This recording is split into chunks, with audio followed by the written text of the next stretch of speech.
Bom, então essa seria uma ideia aí de como a gente pode perceber as influências que os diferentes tipos de cristãos poderão trazer dentro do ambiente eclesiástico, dentro de uma comunidade de cristãos. E o que dizer dos relacionamentos? Bom, aqui nós temos aí umas visões distintas, tá? Com quem a gente deveria ou não casar? Como é que a gente deveria escolher o nosso cônjuge? Essa é uma pergunta para debate, para uma pregação específica sobre isso. Mas, passando muito rapidamente, há algumas visões distintas, em particular duas bem contrapostas, bem radicais. Uma visão vai dizer, não, pouco importa a religião do cara. Se o cara é crente, se o cara é ateu, o cara pode ser satanista, não tá nem aí. A questão é o caráter dele. O que importa são os seus valores. Não importa se o cara tem os mesmos planos de vida que você, se o cara quer ter filhos em você ou não quer ter filhos como você não quer. E se o cara topa viver com um crente que vai estar na igreja, lendo a Bíblia, orando, etc. Se o cara topa tudo isso, o cara tem tudo isso, tá valendo. Pouco importa a fé dele. Do outro lado extremo, nós temos aqueles que dizem não. O crente tem que casar com cristãos. Não é pecado. O cara pode ir para o inferno se casar com descrente.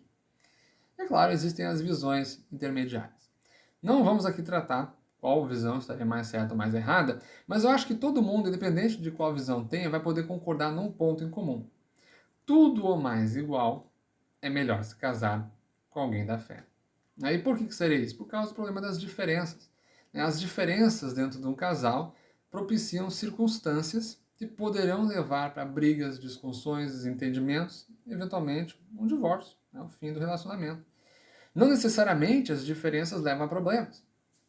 Em última instância, a maturidade dos envolvidos em saber lidar com essas diferenças é o que vai dar a palavra final. Nós podemos ter um casal que 99% é diferente, 1% é igual, mas se eles forem maduros, tiverem muita paciência e tudo mais, eles tocam a ficha. E você pode ter um casamento onde 99% é igual, 1% é diferente, e se aquele 1% for inegociável, o casamento vai à bancarrota. Então, em última instância, o que importa é saber lidar com as diferenças, até porque todo casal tem diferença, não existe casal de clones. Mas, mesmo que não seja a palavra final, as diferenças ainda assim apresentam-se como oportunidades para problemas. E isso envolve aspectos da fé. O crente casar com o descrente vai ter diferenças de maneira de vida, de questão de como educar os filhos, como gerenciar a sua vida, e isso poderá trazer dor de cabeça. Eu pego aqui um exemplo clássico. Imagina alguém que acredita que devemos pagar o dízimo, até mesmo quando as contas estão no vermelho, e essa pessoa se casa com alguém que acha que a gente não deve pagar o dízimo, até mesmo quando as contas estão no verde. E aí as contas vão parar no vermelho. Para dar uma briga, é dois toques. Então, acho que dá para concordar que pelo menos tudo ou mais igual, algo difícil de conseguir, é melhor se casar com um cristão do que um descrente. E aí imagina uma pessoa que com isso em mente diz, não, eu gostaria de casar com alguém da fé. E o que entra aqui? O discernimento. Porque se falhar o discernimento, o cara pode se enrolar com os tipos de cristão. Vamos ver rapidamente. O que pode acontecer um crente que falha no seu discernimento, acha que está casando com um cara que é de Deus, uma mulher que é de Deus, mas está casando com um falso convertido ou alguém que é apenas intelectualmente convertido? Bom, de novo, essa pessoa não tem compromisso com os ensinos do Evangelho. Então ela vai ter que lidar com ações de alguém que a ética cristã não faz parte da sua vida. Essa pessoa pode estar cheia de ideias seculares, cheia de ideias mundanas, e vai talvez atrapalhar ali as decisões, as tomadas de decisões. Questão de educação dos filhos, sujeito à influência de ideias seculares. Imagina que você está ali querendo ensinar para o seu filho que o mais importa na vida é amar a Deus acima de todas as coisas, amar o teu próximo como a ti mesmo.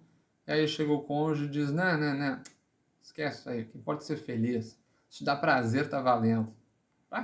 Quebra tudo, gera confusão na cabeça da criança. Então, se a pessoa vai atrás de casar com alguém que não tem os valores cristãos, você pode acabar tendo esse tipo de problema. O que dizer do pseudo-cristão? Pseudo-cristão, se na igreja já entra a questão das más conversações corrompem os bons costumes, se na igreja o cara já pode ser uma influência para o mal, imagina dentro de casa. Esse sujeito pode facilmente induzir ao distanciamento do evangelho. E ainda pode trazer conflito espiritual para dentro do lar, que pode virar um campo de batalha espiritual. Imagina de uma forma bem brincalhona, imagina o cara vai para a igreja, está aquele culto abençoado, presença de Deus, glória a Deus, aleluia.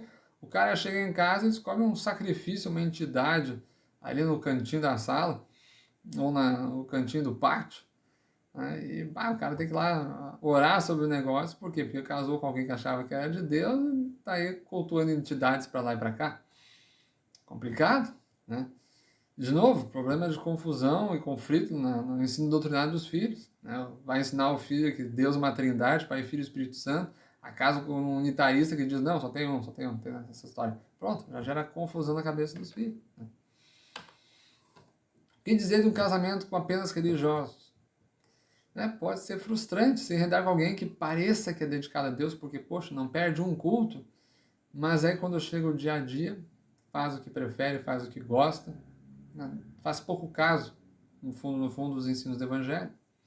Não dará para contar com ele também muito para a educação dos filhos, um temor ao Senhor, porque é uma pessoa que ela mesma não tem muito temor a Deus, né?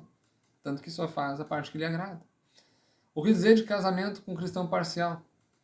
Bom, agora a gente até pode esperar assim que no geral vai ser uma benção, porque de novo é um cara dedicado à igreja, ao reino de Deus, etc.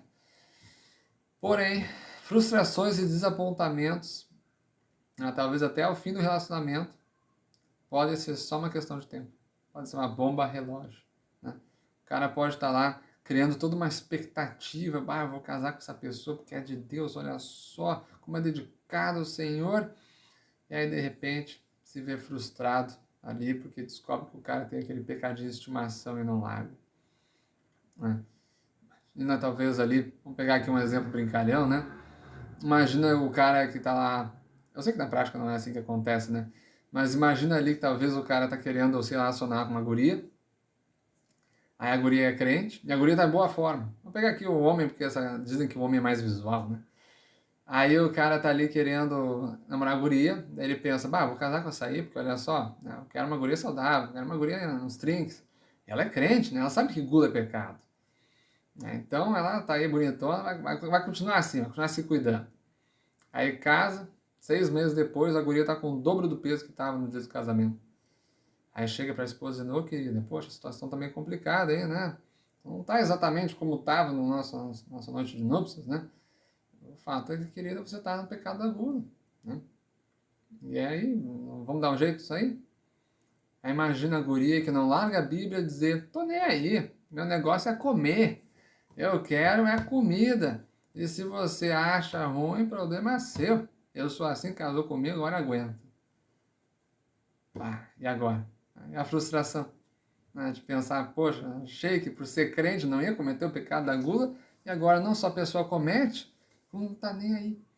Ou então talvez a guria vai lá, se apaixona pelo cara, e talvez tinha um outro cara lá mais bonito, mais inteligente, mais rico, né?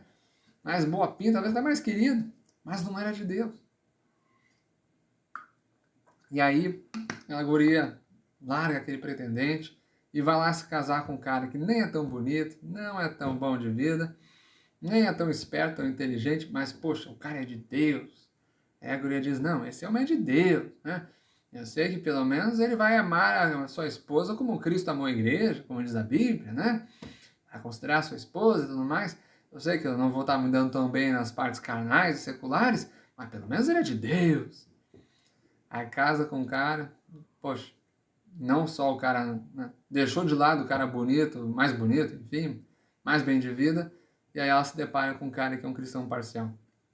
E aí o cara daí é da igreja, lê a Bíblia, ora, mas não ama a sua esposa como Cristo amou a igreja, vive deixando ela de lado, desapontando. Qualquer partidinha de futebol já manda ela longe, ela já vai correr atrás da bola. E aí vem aquela frustração, poxa, deixei de lado o cara mais bonito, o cara mais rico, mais inteligente, para esse cara, porque ele era de Deus e olha só. Eu achei que por ser de Deus ele ia ser um marido exemplar. E não, se deparou com um cristão parcial. Imagina a frustração. Imagina ter que passar a vida inteira dizendo, poxa, né? Que escolha melhor poderia ter feito? Então, cristão parcial nos relacionamentos pode trazer frustração. E o que dizer do cristão pleno? Bom, de novo, vai cometer pecados. Uma hora ou outra vai te deixar na mão. Mas pelo menos você vai ter aquele conforto de dizer, poxa, pelo menos essa pessoa se esforça. Ela está se esforçando para ser um cristão melhor. Tu vai ver ela errando contigo, mas tu vai ouvir ela pedindo perdão por ter falado daquele jeito, por ter agido daquela forma, por não ter cooperado. Você pelo menos terá o consolo de um arrependimento, né?